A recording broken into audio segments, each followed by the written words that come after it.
Los saludo con todo cariño.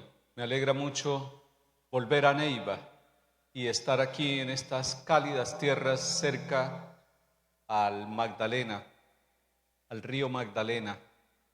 Y me alegra mucho estar en este congreso que, como dijo su obispo, nuestro querido hermano, Monseñor Marco Antonio, es conmovedor, es profundamente conmovedor los signos y lo que el Señor nos regala en un congreso de este estilo.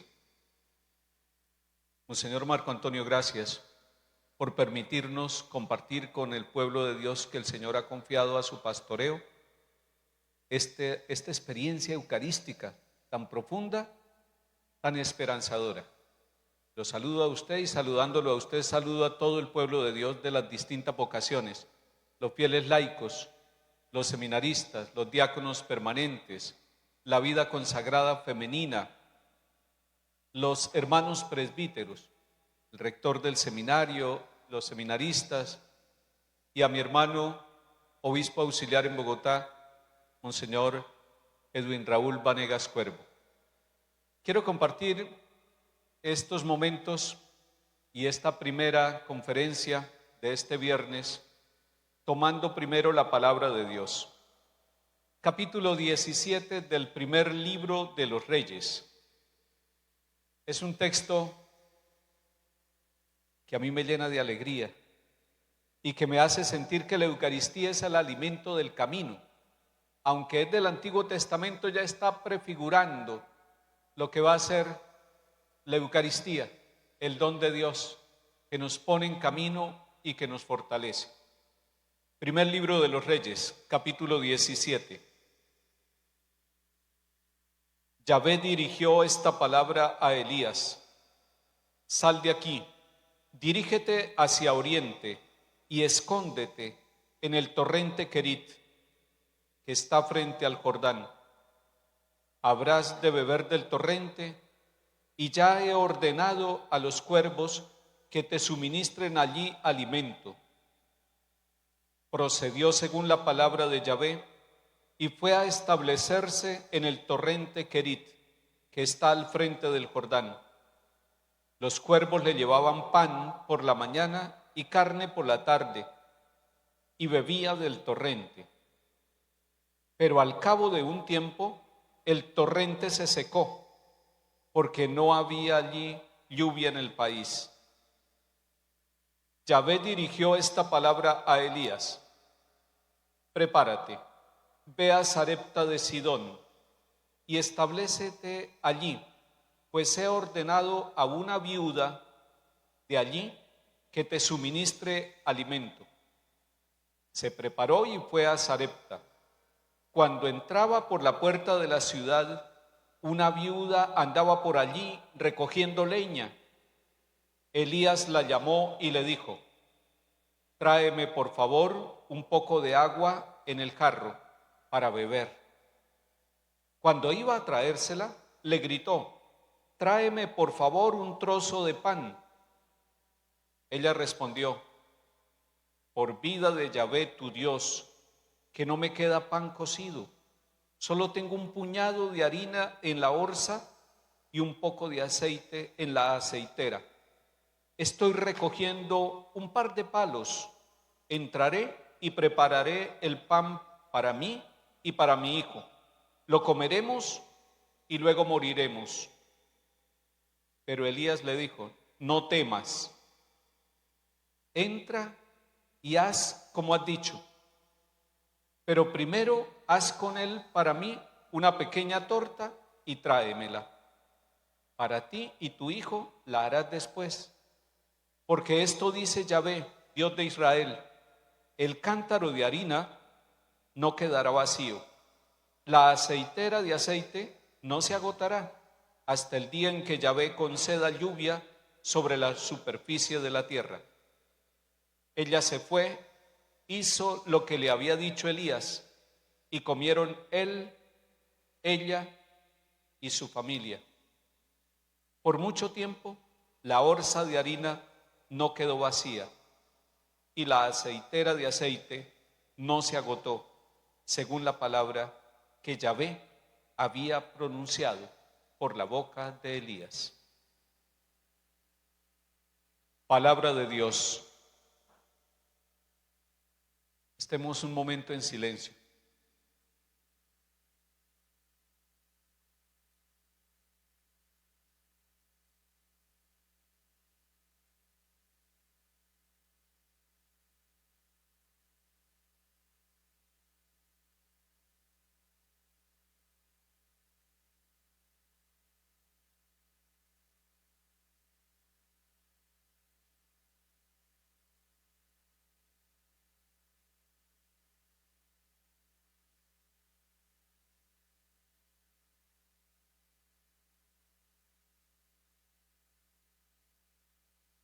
El profeta Elías está en camino.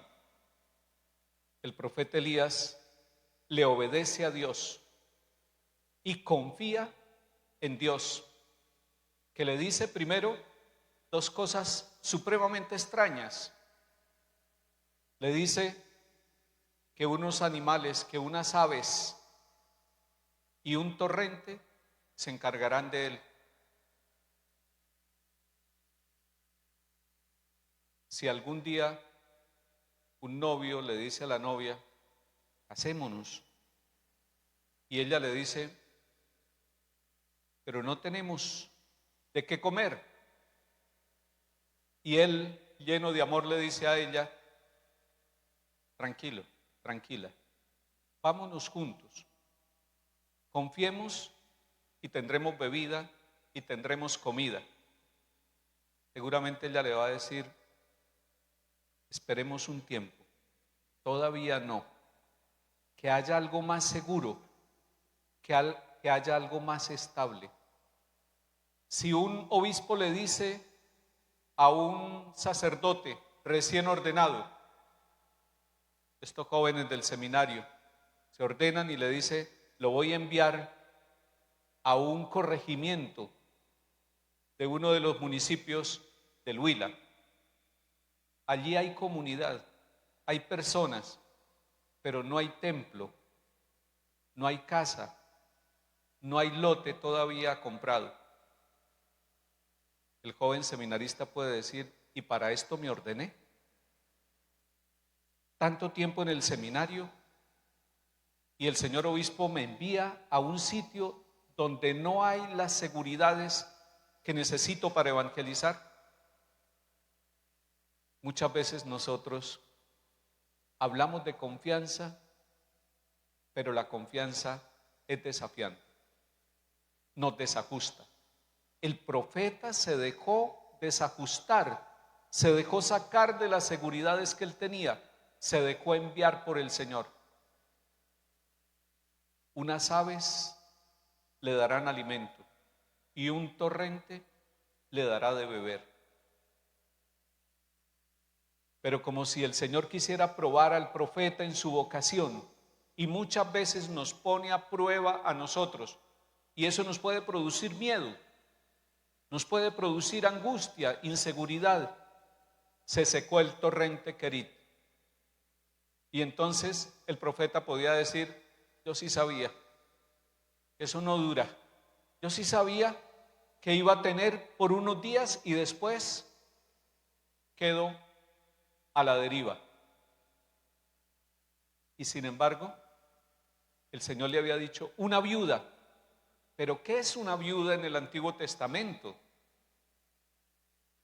Es una mujer sin derechos, es una mujer sin posibilidades, sin reconocimiento social. Pero además ella le dice, agua le puedo dar, porque un vaso de agua no se le niega a nadie, se lo voy a traer. Pero ya cuando me pide pan también este hombre, este desconocido, se complicó. Me está pidiendo que le dé lo que yo no tengo y tengo solamente para mi hijo y para mí. Nos comeremos el pan y moriremos. Es un tiempo de adversidad, es un tiempo de hambre. Pero ella le obedece al profeta, confía en el profeta. No se va a agotar la harina ni el aceite. Y Dios cumple sus promesas. No tengan miedo, no tengamos miedo. Nosotros queremos controlarlo todo y calcularlo todo y asegurarlo absolutamente todo. Y cuando San Juan Pablo II nos hablaba, terminando el milenio, no tengan miedo, abran las puertas totalmente de par en par a Cristo.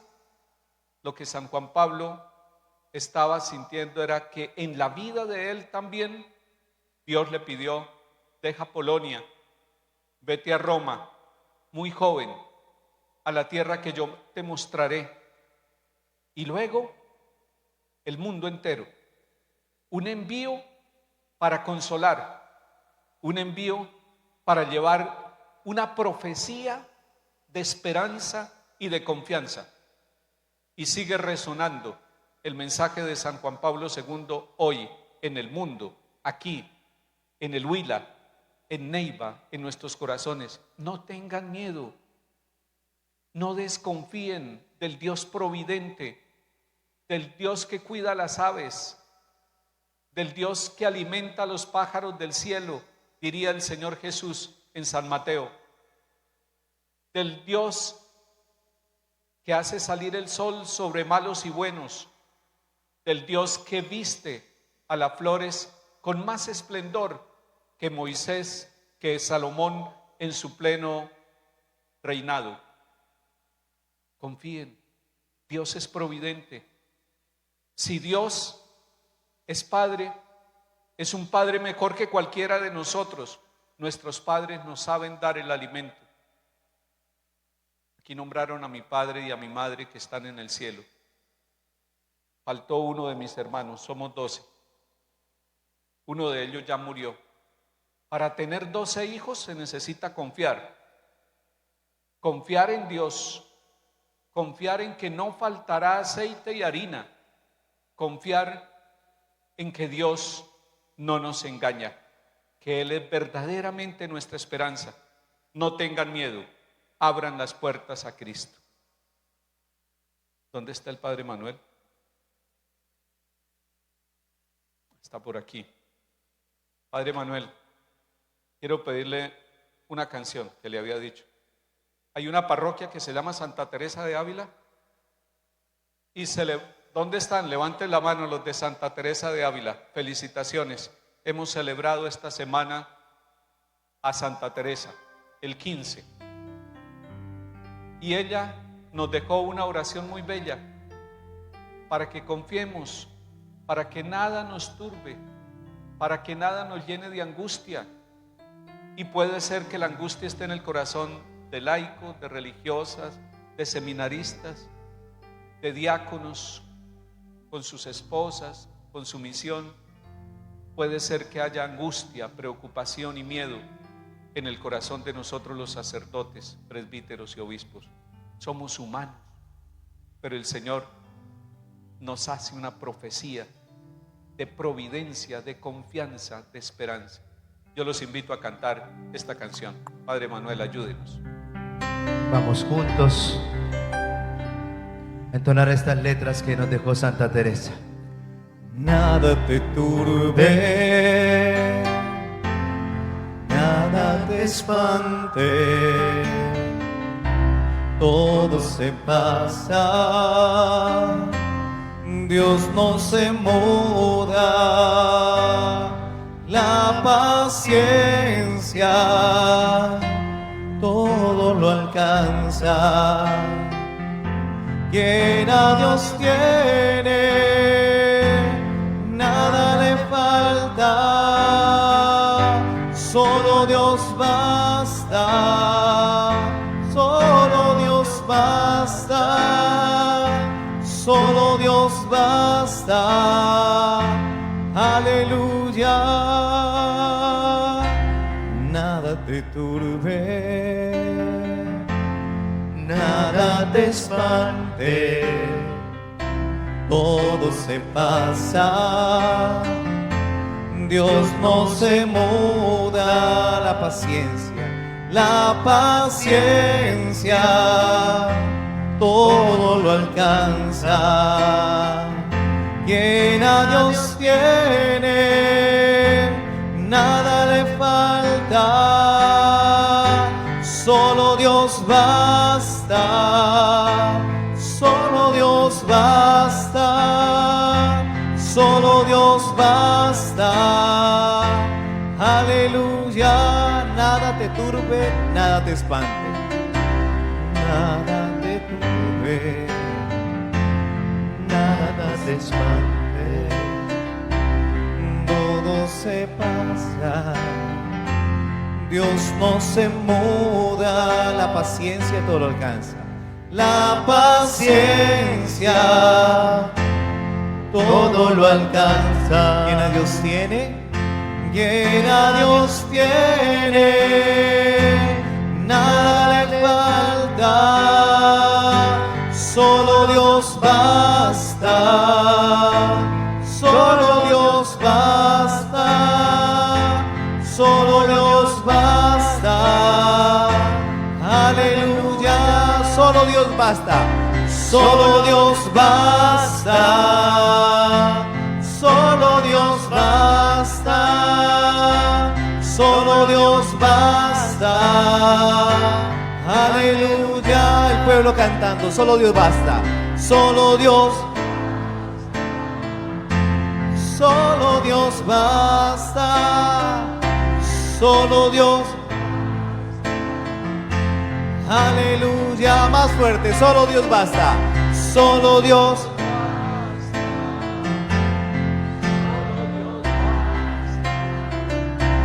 Solo Dios basta. Aleluya. Solo Dios basta. El que a Dios tiene, nada le falta. San Lucas capítulo 10. Después de esto, designó el Señor a otros 72 y los envió por delante, de dos en dos, a todas las poblaciones y sitios a donde él había de ir. Pero antes les dijo: la mies es mucha y los obreros pocos. Rogad pues al dueño de la mies que envíe obreros a su mies. Id, pero sabed que os envío como corderos en medio de lobos. No llevéis bolsa, ni alforja, ni sandalias, ni saludéis a nadie en el camino. Si entráis en una casa, decid primero: paz a esta casa. Y si hubiere allí un hijo de paz, vuestra paz reposará sobre él. Si no, se volverá a vosotros. Permaneced en la misma casa, comed y bebed lo que tengan, porque el obrero merece su salario. No vayáis de casa en casa. Si entráis en un pueblo y os acogen, comed lo que os pongan. Curad los enfermos que haya en él y decid: el reino de Dios ha llegado a vosotros. Palabra del Señor. Levanten la mano los que vinieron de fuera de Neiva, de los otros pueblos, levanten la mano. Uy, qué cantidad. ¿Y dónde se quedaron anoche? En Neiva, sí, en Neiva. ¿Y en cuál casa se quedaron? ¿Tienen casa propia todos aquí en Neiva? Sí, tienen casa propia. Una familia los acogió de otra parroquia y desayunaron. No. Están en ayunas. Bueno, eso hace parte del Congreso, el ayuno. Muy bien. A nosotros, a Monseñor Edwin y a mí nos acogió Monseñor Marco Antonio en su casa. Qué hermosa casa. No ayunamos allá. Las hermanas dominicas de Betania nos atendieron con mucho cariño. No tengan miedo. El Señor Jesús envía a 72, no son los 12. Después va a enviar a los 12, pero envió primero a 72. ahí está el pueblo de Dios representado. Y los envió de dos en dos. Y los envió y les dijo: no lleven tanto maletín, sean ligeros de equipaje, no se aseguren tantas cosas, vayan, sencillamente vayan, y donde les den de comer quédense. Los que vinieron de fuera de Neiva, quédense, esa casa es muy buena y es en la capital, quédense donde les den de comer. Pero atención, que tanto en el Antiguo como en el Nuevo Testamento el tema no es de estómago solamente, hace parte de la vida, porque la mística eucarística está metida dentro de la vida, dentro de lo concreto.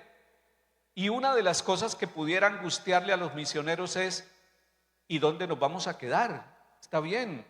¿Y cuál va a ser la EPS? ¿Y cuál va a ser la dieta y la comida? ¿Y cómo vamos a aguantar la inclemencia del tiempo y del camino? Y el Señor les dice: vayan, vayan, no tengan miedo.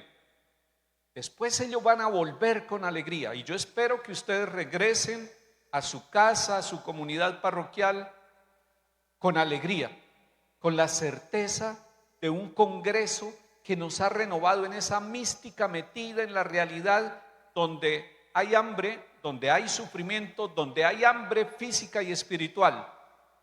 Anoche hablábamos que el Papa León XIV con valentía habló del drama del hambre en el mundo, pero hay mucha gente que tiene hambre de Eucaristía, que tiene hambre de Jesús de Nazaret, que tiene hambre de sentido, que tiene hambre de evangelio.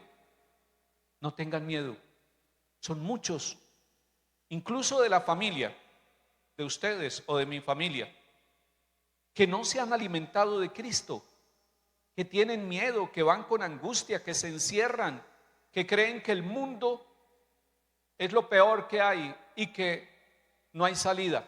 Se llenan de pesimismo, incluso llegan hasta plantearse la necesidad de morir como única salida.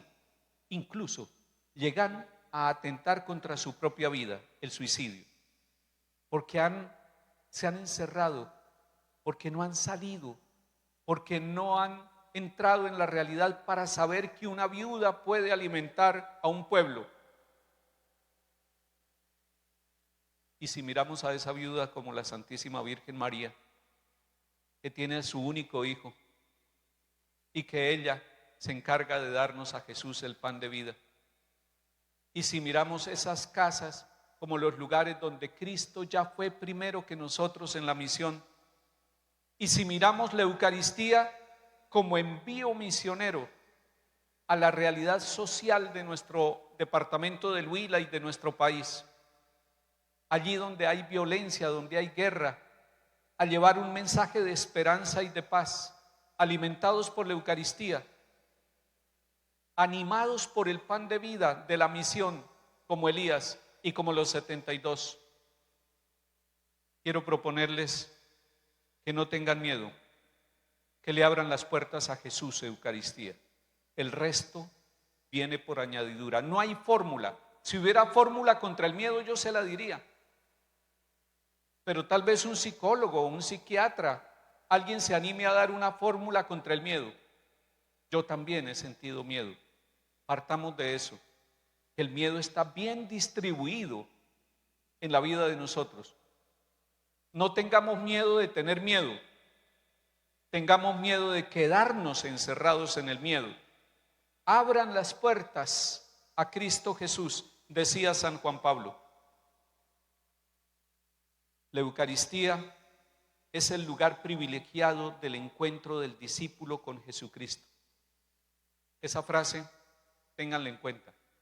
La Eucaristía es el lugar privilegiado del encuentro del discípulo con Jesucristo. Aparecida número 251. La Eucaristía es el lugar privilegiado de un encuentro. Y lo primero es encuentro. Lo primero es encuentro.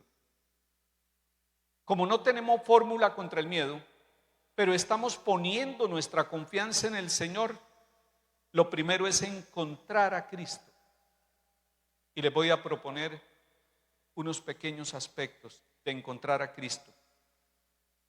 El Papa Francisco en Dilexit Nos, su última encíclica, Dilexit Nos, número 35, nos recuerda que Cristo tiene tres características que son del Padre Celestial.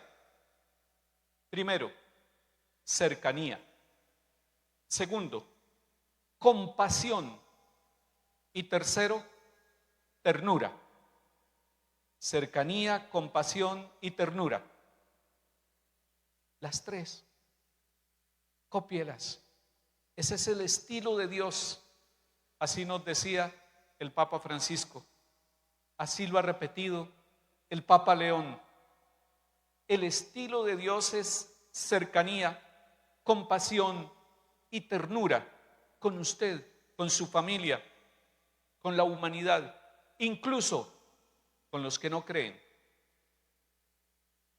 Es que aunque el otro no crea, aunque haya abandonado los caminos de Dios, Dios sigue siendo el mismo Dios, con cercanía, compasión y ternura. Esto se manifiesta en el actuar de Jesús. Está siempre en búsqueda. Cada parroquia es una búsqueda de Jesús, buscando a su comunidad. Está en búsqueda. Jesús es cercano, es constantemente abierto al encuentro. ¿Recuerdan los encuentros de Jesús con Nicodemo, por ejemplo, que va de noche y le dice: es necesario nacer de nuevo? Y él tenía miedo de que lo vieran encontrando a Jesús. Se deja lavar los pies por una prostituta. Lucas 7, 36, 50. Se deja tocar por ella, es cercano a ella. Cuando a la mujer adúltera la llevan, él la mira a los ojos y le dice: no te condeno. Juan 8, 11. Cuando enfrenta la indiferencia de sus discípulos, al ciego que está en el camino gritando, le dice con cariño, se detiene, lo mira y le dice: ¿qué quieres que haga por ti? Marcos 10, 51. Entonces, encontrar a Cristo hace que Él habite en nosotros. Su proximidad, su cercanía, su compasión, su ternura habitan su vida, su familia, su economía, su fe. Pregunto, ¿qué signos manifiestan que estamos viviendo la Eucaristía?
Con esta expresión pronunciada inmediatamente después de las palabras de consagración, el sacerdote proclama el misterio celebrado y manifiesta la admiración ante la conversión sustancial del pan y el vino en el cuerpo y la sangre de Jesús, una realidad que supera toda comprensión humana. Y dice el Papa Benedicto, la Eucaristía es misterio de fe por excelencia. Es el compendio y la suma de nuestra fe. La fe de la Iglesia es esencialmente fe eucarística y se alimenta en modo particular de la mesa de la Eucaristía. Gracias a la Eucaristía, la Iglesia, diríamos, con su familia. Gracias a la Eucaristía, su familia renace siempre de nuevo. Y lo puedo decir también de la vocación de todos nosotros, miembros del pueblo de Dios. Gracias a la Eucaristía, la vocación nuestra renace siempre de nuevo. Lean ustedes un documento sobre la Eucaristía muy bonito del Papa Benedicto, que se llama Sacramentum Caritatis. Y estoy citando el número 6, Sacramentum Caritatis 6. Y les pregunto, ¿cómo se expresa que realmente creemos en la presencia viva de Cristo en la Eucaristía y confiamos en Él? ¿Cómo lo está expresando? En otras palabras, ¿usted realmente cree firmemente que Jesús está presente? Cuerpo, alma, vida, misión, ternura, cercanía, compasión en la Eucaristía. Si no es así, es un rito. Pero si es así, es un encuentro y eso nos produce confianza. Y Santa Teresita del Niño Jesús diría, es la confianza en Dios la que nos lleva a encontrar su amor. Confíe. Así el pecado haya visitado su vida y haya dejado heridas en su historia personal, confíe. Tercer paso, sencillo. Primero, encontrar a Cristo. Segundo, confiar en Cristo. Tercero, amar con Cristo. Amar con Cristo, hermanos. La mística del sacramento tiene un carácter social. Esta mística del sacramento de la Eucaristía tiene un impacto social. Este congreso eucarístico transforma la realidad social del Huila y de las familias. Ustedes dirán, no, la economía y la política van por un lado, la ciencia y la academia van por otro, y nosotros en el Congreso y en la Eucaristía por otro. No, Cristo toca todas las realidades humanas, sociales y culturales, allí donde hay un ser humano. La mística del sacramento tiene carácter social. No puedo tener a Cristo solo para mí. Quitémonos de la mente eso. Mi Cristo. Cristo y yo solamente. No. Cristo y nosotros. Cristo y el que no conoce a Cristo. La Eucaristía es misión. No es solo para mí. En el culto eucarístico, en la comunión eucarística, está incluido a la vez ser amados y amar a los otros. Cada vez que usted celebra la Eucaristía, recibe el abrazo del amor misericordioso de Dios y lo transmite a los demás.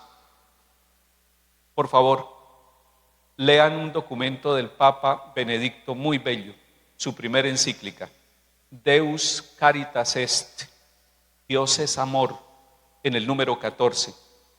Allí dice, una Eucaristía que no compromete un ejercicio práctico del amor es fragmentaria en sí misma. Y yo creo que cuando dejamos permear nuestra vida, tocar nuestra vida, incluso tocar las heridas de nuestra vida por la Eucaristía, entonces nos hacemos capaces de un ejercicio práctico del amor. Pregunto, ¿cómo la participación en la Eucaristía nos está haciendo crecer en el amor a los otros, incluso a los enemigos, a los que son de otro partido político, a los que son de otra religión. La Eucaristía está haciendo que su familia crezca en el amor. La Eucaristía es la fuente del amor verdadero. Cuarto punto, para que el miedo no nos invada, dialogar con Cristo. Y ahí voy a citar otro documento del Papa Sabio, del Papa Benedicto. Verbum Domini es una exhortación postsinodal dedicada a la palabra de Dios.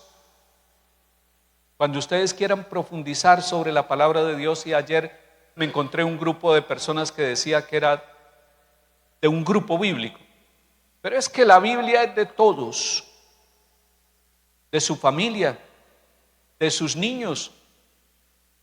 La Biblia, la palabra de Dios es de todos. Verbum Domini número 55. Y para no traicionar el texto de Benedicto, lo voy a leer textualmente.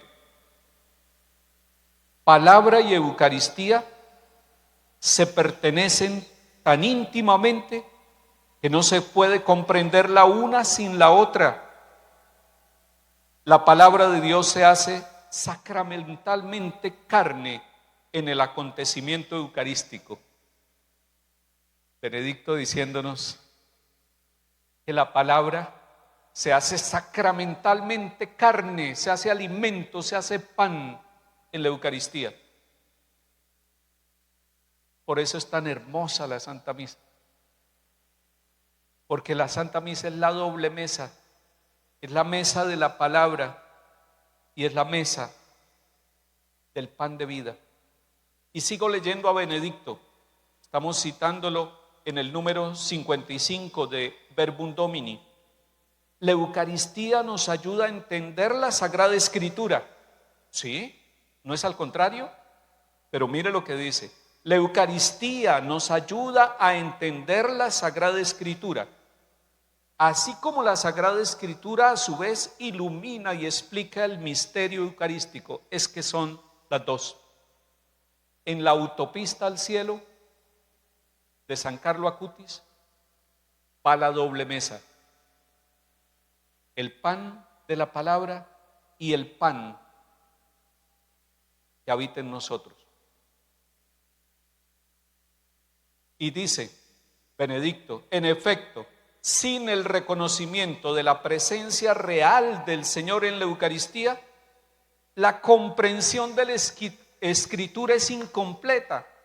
El que dice que tiene con la Biblia solamente sin la Eucaristía, perdónenme que se lo diga, es incompleto. Lo dice el magisterio del Papa Sabio.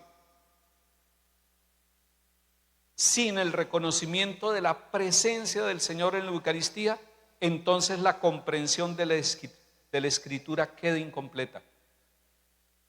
Es necesario la palabra y la Eucaristía. Yo sé que hay veredas donde no puede ir el sacerdote a celebrar todos los domingos. Fui párroco en 5 partes, parroquias rurales, y sé que uno como sacerdote quisiera, de pronto como se están desarrollando los drones, va a ser más fácil llegar a una vereda, un dron sacerdotal, y uno llega, celebra, prende el dron, se va a la otra vereda. Falta ver un dron eucarístico.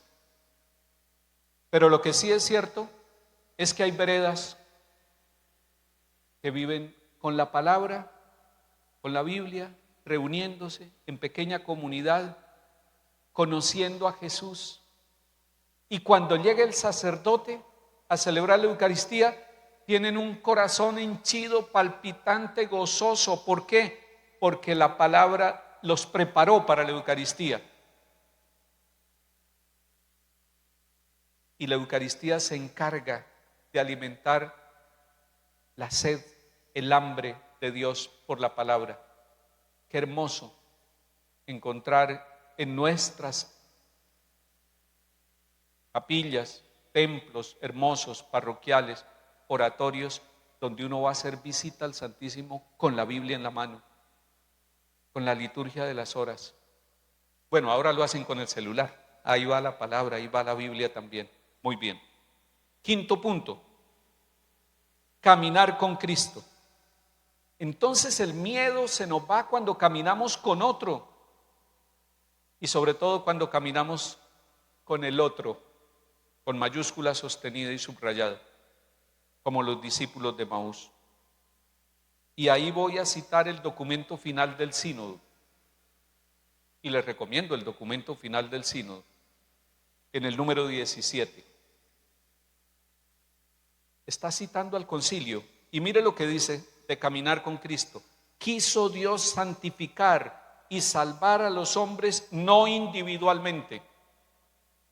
Mejor dicho, nadie se salva solo. Pero esto lo dice el concilio, Lumen Gentium 9. Quiso Dios santificar y salvar a los hombres no individualmente, como excluyendo su mutua conexión, sino hacer de ellos un pueblo, para que le conocieran la verdad y lo sirviera con una vida santa. Y sigue el documento del sínodo. El pueblo de Dios en camino hacia el reino se alimenta continuamente de la Eucaristía. Y ella es fuente de dos cosas, de comunión y de unidad. Creo que después de este Congreso Eucarístico, su parroquia, su familia y esta diócesis de Neiva, Monseñor Marco Antonio, será un signo verdadero de comunión, de unidad, y misioneros de la comunión y misioneras de la reconciliación. No caigan en la trampa de la provocación que nos lleva a dividirnos, como si no comiéramos el mismo pan, como si no fuéramos del mismo cuerpo, como si no camináramos como el único pueblo de Dios. Que nada los fragmente, que nada los divide. Y lo estoy diciendo en este año. El año entrante me van a decir, eso es política. Pero yo quiero decirles que nada los divida, que la Eucaristía los deje poderosamente en comunión y en unidad. Sexto punto, adorar a Cristo.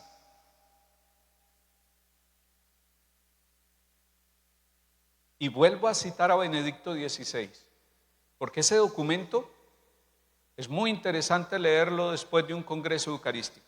Sacramentum Caritatis, el sacramento de la caridad, número 66. Lo leo. La adoración fuera de la Santa Misa prolonga e intensifica lo acontecido en la misma celebración litúrgica. Ayer fue adoración itinerante, su obispo con el Santísimo, los sacerdotes, el pueblo de Dios caminando, adoración itinerante, como hay adoración también allá en silencio, en el sagrario.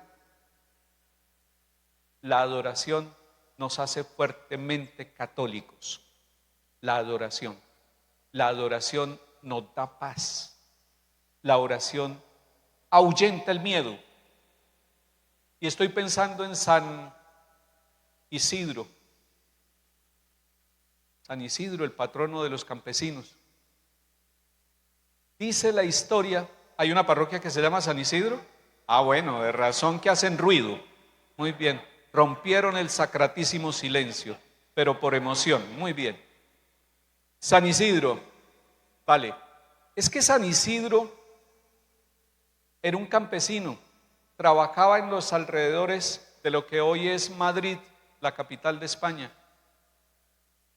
Y dicen que cuando el sacerdote consagra la Eucaristía, el campanero, lo que pasa es que los campaneros de ahora no están atentos.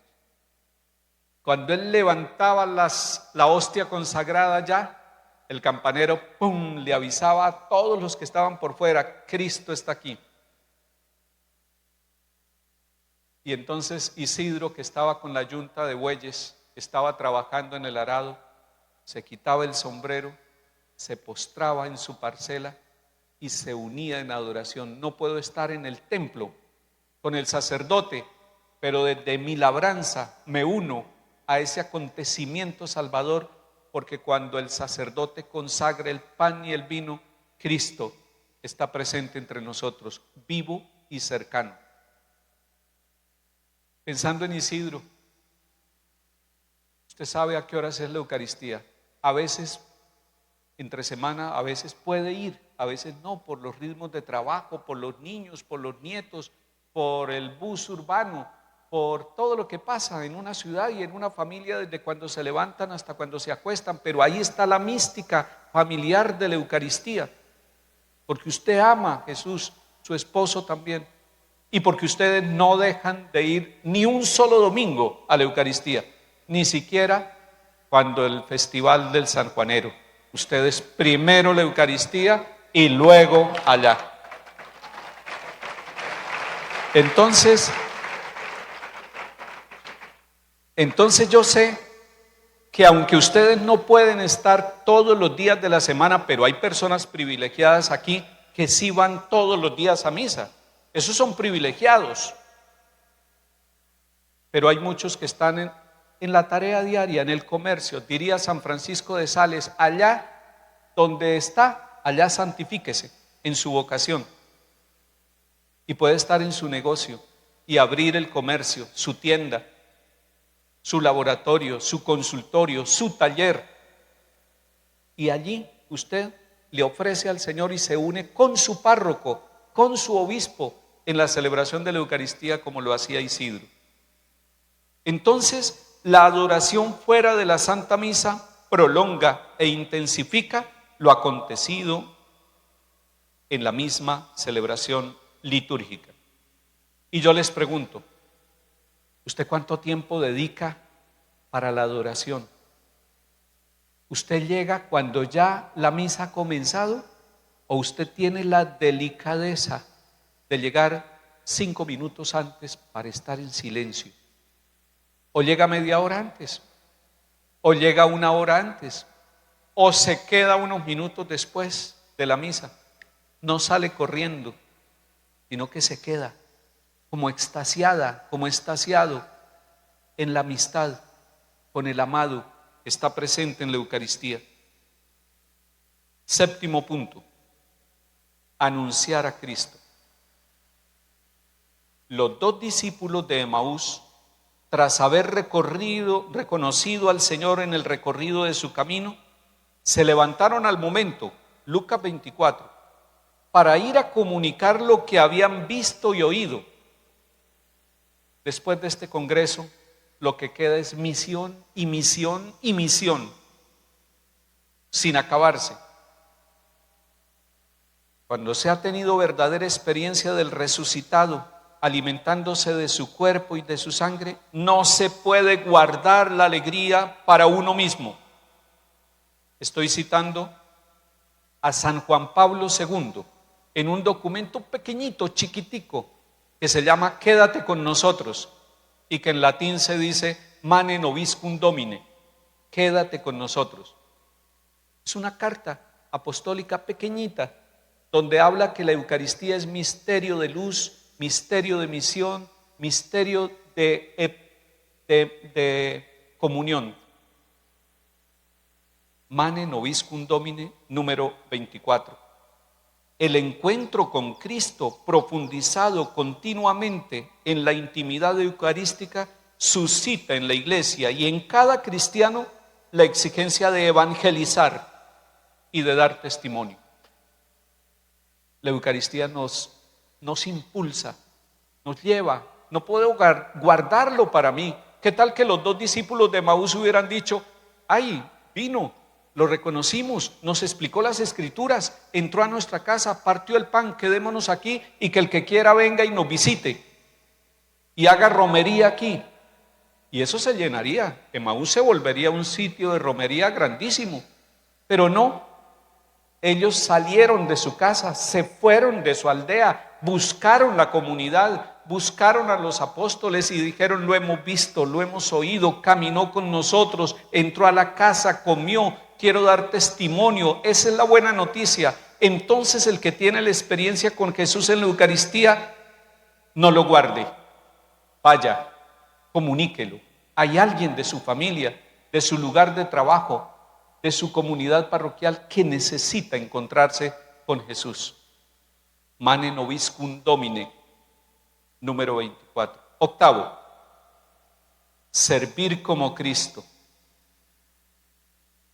La Eucaristía nos ayuda a trabajar por un mundo más justo, más fraterno. Sin la Eucaristía la humanidad sería salvaje. Es salvaje.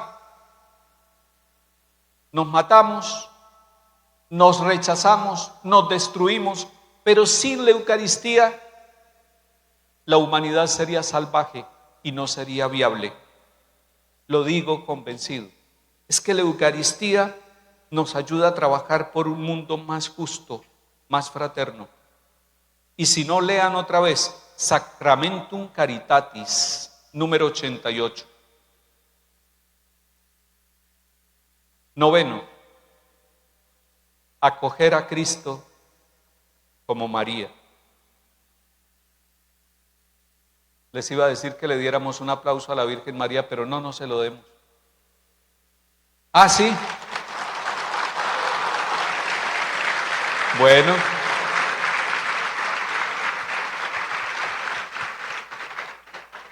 Acoger a Cristo como María. En cierto sentido, ha practicado su fe eucarística antes incluso de que la Eucaristía fuera instituida, por el hecho mismo de haber ofrecido su seno virginal para la encarnación del Verbo de Dios. Estoy citando la última encíclica de San Juan Pablo II, que se llama Ecclesia de Eucaristía. La Iglesia vive de la Eucaristía, número 55. Ecclesia de Eucaristía de San Juan Pablo II. La Eucaristía, mientras remite a la pasión y a la resurrección, está al mismo tiempo en continuidad con la encarnación. María concibió en la anunciación al Hijo Divino, incluso en la realidad física de su cuerpo y su sangre, anticipando en sí lo que en cierta medida se realiza sacramentalmente en todo creyente que recibe las especies del pan y del vino, del cuerpo y de la sangre del Señor. Dos cosas. La Virgen María anticipó la fe eucarística. Ella fue el primer sagrario, la llaman así muchos santos. Ella llevó a Jesús, cuerpo y sangre, lo llevó en su vientre. Pero además, cada vez que usted comulga, cada vez que yo comulgo, me parezco a la Virgen María. Pues, guardadas proporciones. Lo recibo y lo llevo dentro de mí como ella lo llevó dentro de sí. Por eso, el amor a la Virgen María es necesariamente un amor eucarístico. Me gustó que rezamos el rosario y estaban toda clase de personas y un niño rezó el cuarto misterio. Cuando los niños aprenden a amar a la Virgen María, necesariamente llegan a Jesús. Cuando una familia ama a la Virgen María, necesariamente encuentra a Jesús y se ponen como con Ana allá en Encarem a bailar, a danzar, como nos estaban poniendo antes de empezar estas charlas, cantando y alabando al Señor con el Magnificat. El encuentro con María nos produce alegría, alegría eucarística, alegría en la Eucaristía, alegría católica. Y termino con el número 10, ahí los dejo descansar. Son 10 punticos que hemos trazado. Sin miedo, salgamos a anunciar el amor de Dios. Y el amor de Dios está presente en la Eucaristía. Sin miedo. Mire, se lo digo por experiencia. Muchas veces estoy preocupado, angustiado. Ustedes dirán, ¿y es que un obispo se angustia? Claro que sí. Angustiado, sufriendo, confundido. Y salgo a una parroquia, a una misión, a celebrar la Eucaristía en el sur de la ciudad, en Bogotá, en Ciudad Bolívar, o en el centro o en el norte, y regreso lleno de alegría por la comunidad que encuentro, por la Eucaristía, por la palabra, y porque realmente los más sencillos, los más pobres del pueblo de Dios no se evangelizan en su esperanza. Entonces, sin miedo, salgamos a anunciar el amor de Dios. Los catequistas, los proclamadores de la palabra, los ministros extraordinarios de la Eucaristía, ustedes, diáconos permanentes, ustedes, religiosas, ustedes, hermanos sacerdotes, seminaristas, sin miedo, salgamos. Esto es un signo de que ustedes no tienen miedo, y si no, estarían en su casa, estarían allí mirando televisión en su casa tranquilos. Sé que hay algunos unidos a través de las redes porque no encontraron otra posibilidad de venir, pero este gran grupo es un grupo sin miedo, por Cristo, por la Eucaristía. Y voy a citar textualmente al Papa Francisco, y con eso concluyo, y les agradezco la confianza y la paciencia. Dilexit nos, número 16, bellísimo. Ojalá lo tuvieran en el cuaderno escrito, en una cartelera en la casa o en la parroquia. Dice así: Él te envía a derramar el bien y te impulsa por dentro. Por eso te llama con una vocación de servicio. Harás el bien como médico, como madre, como docente, como sacerdote. Donde sea podrás sentir que Él te llama y te envía a vivir esa misión en la tierra. Él mismo nos dice: yo los envío. Esto es parte de la amistad con Él. Por eso, para que esa amistad madure, hace falta que te dejes enviar por Él a cumplir una misión en este mundo, con confianza, con generosidad, con libertad, sin miedos. Si te encierras en tus comodidades, eso no te dará seguridad. Siempre aparecerán temores, tristezas, angustias. Quien no cumple su misión en esta tierra no puede ser feliz, se frustra. Entonces mejor déjate enviar, déjate conducir por Él a donde Él quiera. No olvides que Él va contigo. No es que Él te lanza al abismo y te deja abandonado a tus propias fuerzas. Él te impulsa, Él va contigo, y Él lo prometió y lo cumple. Yo estoy con ustedes hasta el fin del mundo. Amén.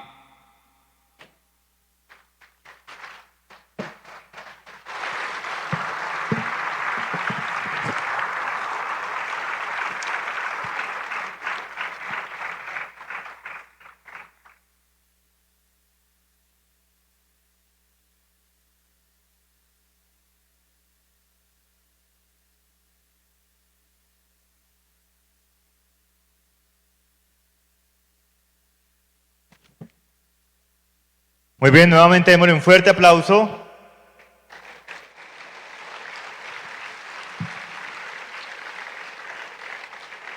A Su Eminencia Luis José Rueda Aparicio, que acaba de compartirnos esta conferencia. Tenemos unos minutos por si alguien quiere hacer algún comentario o preguntarle algo de lo que nos ha presentado Monseñor. Nos levantan la mano y llegaremos hasta donde usted está con un micrófono.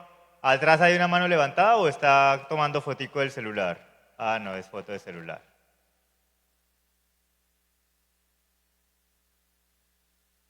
Sí, hay una preguntita por allí, padre.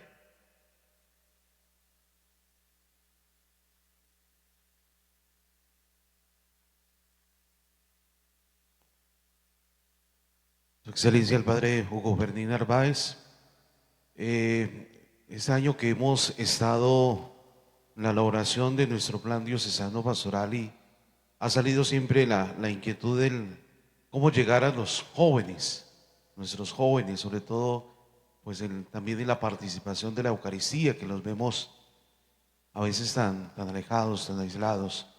desde esa experiencia que usted ha tenido pues a lo largo de su vida episcopal y ahora que pues estuvo también en la elección del Papa León, como qué expectativas y qué dirección hay como iglesia en relación a nuestros jóvenes. Gracias, Padre Narváez. Dios le pague. Voy a intentar responder con dos pequeños signos de experiencia más bien. Uno, lo que San Juan Pablo II creó, que son las Jornadas Mundiales de la Juventud, se han convertido en una experiencia mundial que toca a los jóvenes. ¿Qué tiene una Jornada Mundial de la Juventud? Oración, peregrinación, confesión, canto, palabra de Dios, Eucaristía. Y es lo que tenemos. Es lo que tenemos todos en las parroquias para ofrecerle a un joven. Y encuentro. Dice, pero no, es que no vienen. Vayamos. Juan Pablo II empezó las jornadas mundiales en Roma, luego vino a Buenos Aires, se fue por los continentes. Había podido decir que la Jornada Mundial de la Juventud sea siempre en Roma y que el que quiera conocer al Papa, que venga. El Papa se fue con la Eucaristía, se fue con la alegría, se fue con la palabra de Dios, se fue a los continentes. Y desde ese momento los papas no dejan de caminar por todas partes. Recordemos, por ejemplo, a Benedicto en Cuatro Vientos, allá en Madrid. O recordemos a Francisco en Río de Janeiro. O recordemos a Francisco en Lisboa, ya anciano, con bastón, como a Juan Pablo, cuando estuvo en la Jornada Mundial de la Juventud en París, con bastón.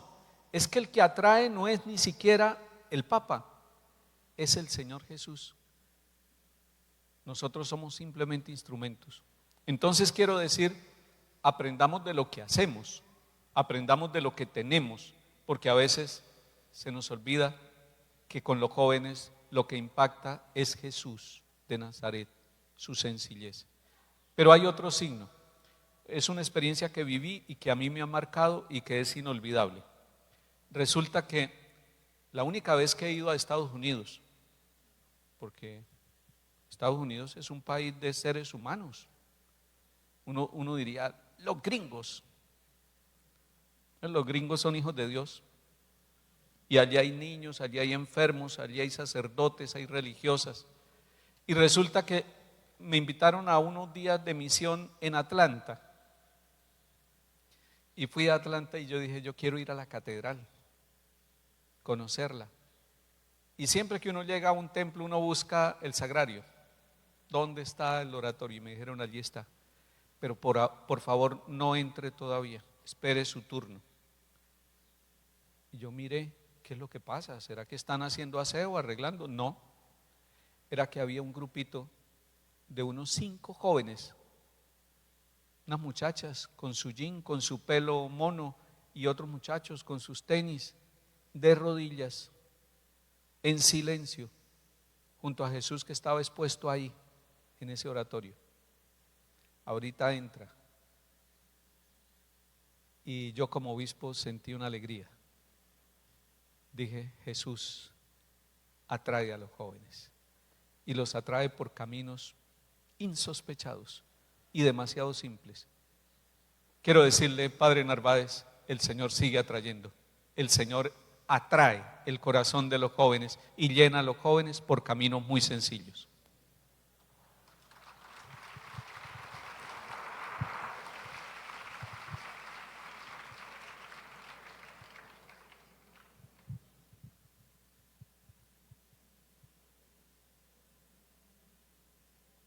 Muchísimas gracias. Gracias, cardenal, por esta conferencia tan hermosa, porque nos deja ver la parte de los adolescentes, los jóvenes, esas palabras que nos acaba de decir, de cercanía, ternura y compasión. Porque cuando uno ve que el adolescente es tan frágil, y a veces se siente tan pecador, ¿sí? Y quizás es por los demás, o por sus familias, o por sus creencias.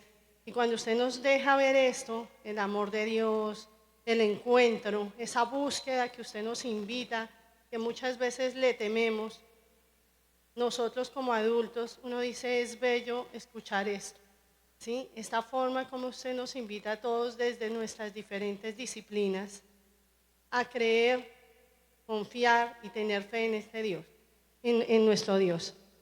Mi pregunta, cardenal, con toda la admiración que tengo, porque soy una seguidora, les decía anoche, para nosotros es un honor tenerlo acá, es a nivel de nuestras familias, cómo lograr tener compasión con estos niños, con estos adolescentes, que tienen que asumir a veces un rol de madurez que no pueden. ¿Cómo su merced nos puede apoyar en esto? Gracias por la pregunta. ¿Cuál es su profesión? Perdone que me meta en su vida. Primero, y la razón por la que estoy acá es porque quiero ser cada vez más católica, apostólica y romana. Segundo, soy hija de Dios, un poquito una sierva inútil, pero que quiere ser útil. Tercero, perdón por preguntar eso, Monseñor, porque quiero ser lo más humilde. Y es muy difícil, porque la soberbia siempre nos acompaña.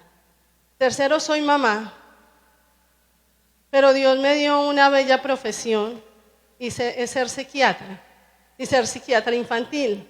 Pero aún como con ese don de ciencia que Dios me dio, también me equivoco con mis hijos. Y también sufro cuando otros papás también se equivocan con sus hijos, pero ya no los odio, ya cada vez tengo más empatía con ellos. Gracias, doctora. Muy bien. Psiquiatra infantil. Dios bendiga su misión.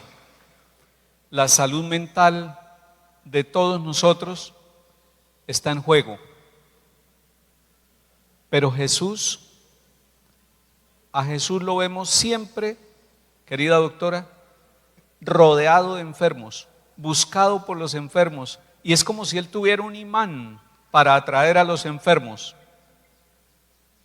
La misión de Jesús es muy cercana a los enfermos. Y los tres estilos, esas tres características del estilo de Jesús y de Dios, cercanía, ternura y compasión, son la manera. No hay otro. Usted mira a Jesús con los leprosos. Hace poco estábamos un domingo predicando sobre los leprosos. 10 leprosos sanados. Eso es una economía enorme para una EPS. 10 leprosos sanados. Y uno volvió a adorarlo, lo reconoció como Dios. Sin embargo, la pregunta de él es porque valora a los otros 9 también. Él tiene ternura, compasión, cariño con esos otros 9 también. Por eso lo sana. Y en la manera como él va sanando, compartiendo la saliva, metiendo el dedo en el oído, es decir, mira a cada persona, incluso le pregunta al ciego. Esa pregunta alguien diría sobra, pero lo que él quería era interactuar, dialogar con el ciego. ¿Qué quieres que haga por ti? Parte de la luz que tiene el ciego, de la manera de ver la vida que tiene el ciego, parte de su situación. Yo creo que con los niños y con los adultos, con todos, el estilo de Jesús es el estilo perfecto. Y si lo vamos practicando poco a poco, porque es que eso no es una idea. El Papa Francisco decía, la realidad es superior a la idea. No es el concepto, no es la idea. Ternura, compasión, lo miro en el diccionario, ya entendí qué es y basta. No, es la realidad, la experiencia. Practicar esas actitudes de Jesús. En últimas, las actitudes de Jesús son el camino para que nosotros podamos llegar a niños que necesitan consuelo, a jóvenes, a adultos, a ancianos que necesitan esa buena noticia, y esa buena noticia se vuelve actitud, comportamiento.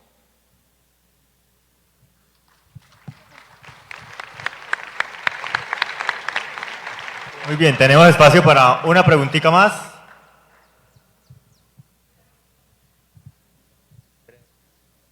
Gracias. Mi nombre es Marta Cecilia Córdoba. Monseñor hablaba, o nuestro cardenal al comienzo, del miedo. Y la palabra dice también, el amor echa fuera el temor. Entonces, para que, pues es algo extenso, nos comparta sobre dejarnos amar por Dios para amar, dejarnos amar por Dios para amar, y sobre este fundamento, sobre cómo dejar que el miedo salga a punta de amor de Dios, en relación a la Eucaristía. Marta, gracias. Brevemente quiero decirle que realmente cuando nosotros descubrimos que la Eucaristía es un intercambio de amistad, un profundísimo intercambio de amistad, nosotros vamos a la Eucaristía no a otra cosa que a que el amigo habite en mi vida, habite en mis decisiones, y él se encarga del resto. Los niveles estadísticos de miedo que podamos tener o que tiene la sociedad, incluso el miedo tendrá sentido. El miedo no nos dominará. Es que lo grave del miedo no es que exista el miedo. Lo grave del miedo es que el miedo nos invada y nos paralice y nos deje tiesos y nos deje sin posibilidad de comunicarnos, nos deje con pesimismo, nos deje hundidos en el barro. El miedo también tiene sentido con el abrazo tierno del amor de Jesús en cada Eucaristía.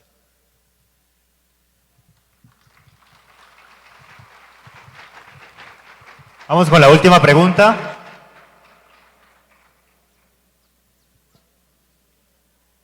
Ahí sí, padre, ustedes.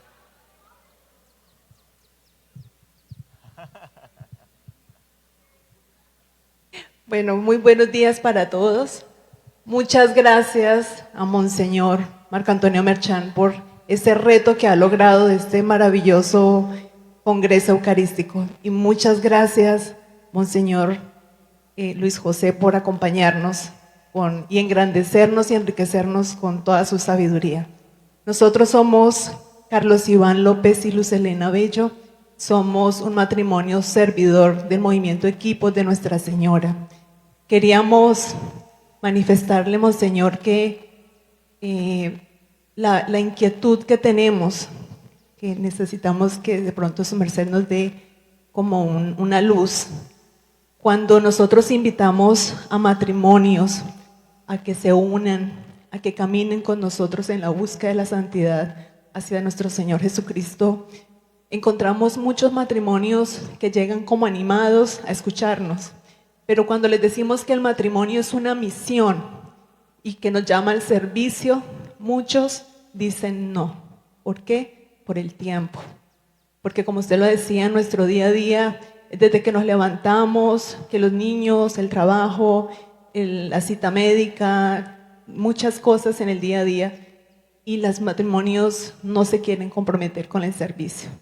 Les da miedo conocer o recibir o aceptar a Cristo con compromiso en sus hogares. Entonces la pregunta concreta, Monseñor, es ¿qué hacemos? ¿Qué les decimos a un matrimonio cuando nos dicen no tenemos tiempo? No tenemos tiempo.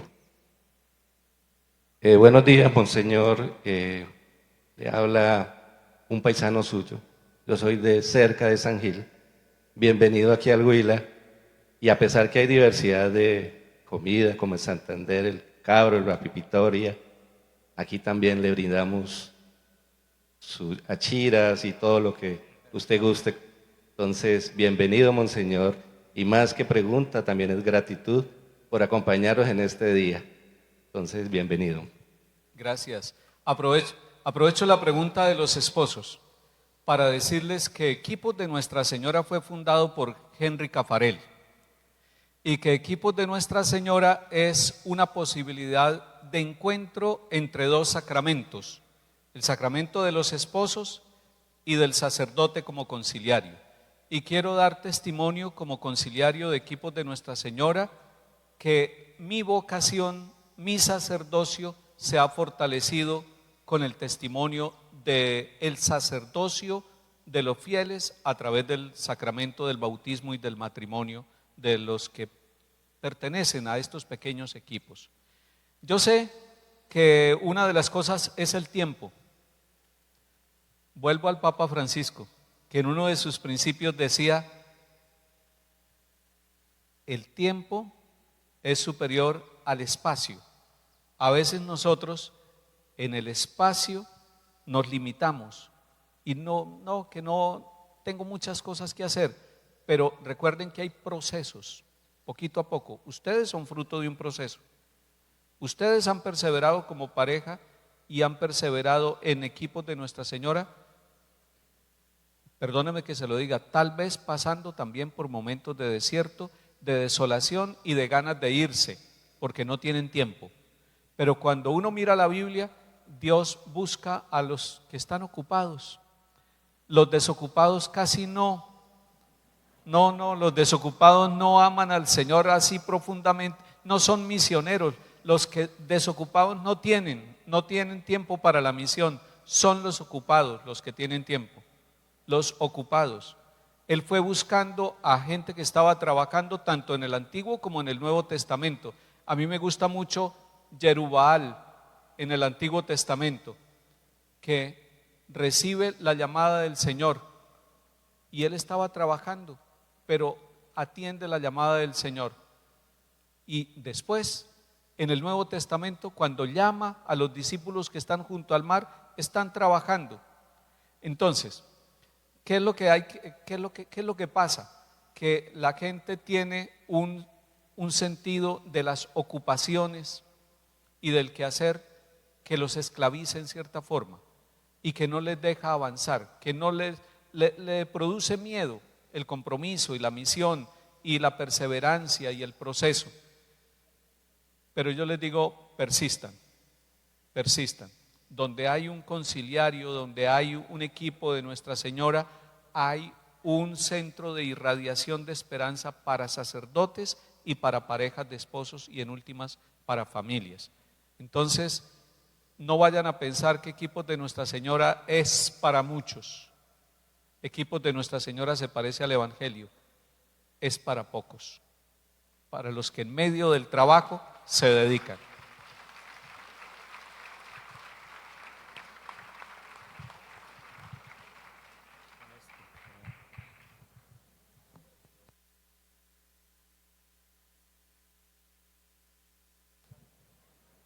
Muy bien, Monseñor quiere responder la pregunta de una religiosa, así que claro que sí.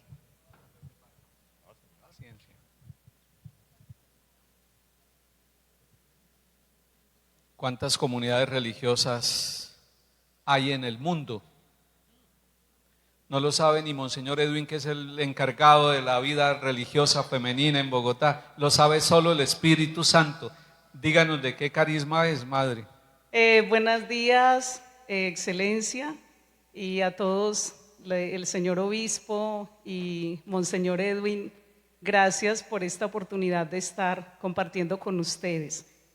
Soy franciscana misionera del Niño Jesús, de la comunidad de Sorarelis, y pues feliz de estar aquí en Neiva y de poder ayudar mucho en las labores de una parroquia que se llama Nuestra Señora del Perpetuo Socorro.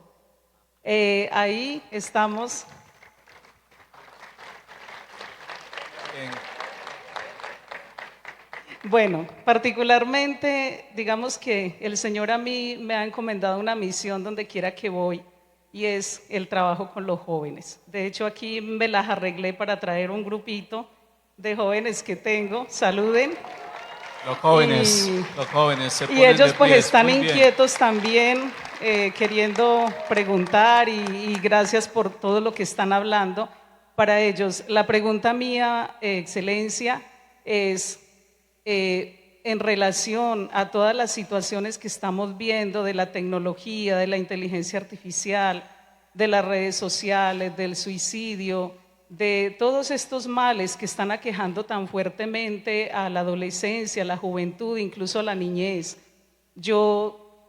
Perdóneme si suena como muy fuerte la pregunta, pero yo quisiera preguntarle, la Iglesia, ¿qué nos propone? ¿Qué herramientas? ¿Qué medios? ¿Qué ayudas? Yo sé que está la teología del cuerpo de San Juan Pablo II, que gracias a Dios se está difundiendo mucho y que nosotros, si queremos realmente ayudar a esta sociedad, tendríamos que ser, digamos, personas conocedoras del tema. Pero yo quiero escucharlo a usted, Monseñor Luis José. ¿Qué más? O sea, ¿cómo podemos nosotros salvar hoy a la juventud, a la adolescencia y a la niñez de todas estas plagas que vienen, no porque sea mala la tecnología, sino porque desafortunadamente pues hay muchos negocios en todos los niveles detrás de todo esto? Gracias. Gracias, hermana, y gracias, jóvenes. Brevemente, yo me pongo a pensar a veces que la tecnología a nosotros y nos desafía siempre. Cuando salió la televisión, que era en blanco y negro, más de uno dijo, eso sí va a acabar con todo. Después salieron los computadores y se volvieron portátiles. Después los celulares. Y ahora estamos con el tema de la inteligencia artificial. No quiero restarle importancia al tema, pero quiero proponerle lo siguiente, hermana, desde la experiencia. Qué interesante es cuando un joven, una joven, lo invita a uno a misiones desafiantes. Por ejemplo, ir a una cárcel a visitar los presos. En Bogotá hay una cantidad de URIs, que son lugares donde están prisioneros, hombres y mujeres, en unas condiciones infrahumanas, porque los presos en el mundo y en Colombia sufren muchísimo. Pero cuando un joven, una joven universitario de bachillerato o ya profesional va a una experiencia de este estilo, recibe un mensaje poderoso, potente. Cuando a un joven se le invita a una misión con habitantes de calle, a repartir un pan, a estar con ellos, a saludar a los habitantes de calle, que casi todo el mundo les tiene miedo, y en Bogotá dicen que hay más de 25.000 habitantes de calle, y hay municipios del Huila que tienen menos de 25.000 habitantes, pero en Bogotá hay 25.000 habitantes de calle, y va un joven y los atiende y los acompañamos. Ellos reciben un mensaje poderoso para su vida. Cuando vamos a un lugar de rehabilitación de drogadicción, de cualquiera de las adicciones, y uno puede hacer que interactúen los jóvenes con los que están saliendo de la adicción, ellos reciben un mensaje. Estoy diciendo, el Papa Francisco hablaba de periferias existenciales, y cuando los jóvenes van a esas periferias a misión, incluso a las periferias geográficas, a lugares difíciles de misión, claro, llevando los protocolos y los cuidados necesarios, pero cuando un joven tiene una experiencia de ese estilo, hay un encuentro que transforma, hay algo que pasa en la vida de ellos. Creo que el Señor Jesús puso también la ruta para que nosotros encontremos la respuesta, y los jóvenes de los 20 siglos que hemos vivido, siempre, hombres y mujeres, se han dejado y se dejarán tocar por experiencias misioneras al estilo de Jesús de Nazaret. No, a un joven difícilmente le puede uno decir vamos a que usted sea catequista. Puede ser que llegue, no digo que no, o a un estudio de teología, puede ser que llegue, y ojalá llegue a un estudio de teología, pero la puerta que abre el corazón de los jóvenes es la misión, y desde la misión se llega al resto, a la oración, a la mística, a la santidad. Creo que por el camino de la misión encontramos a Cristo, y encontramos a Cristo con rostro sufriente.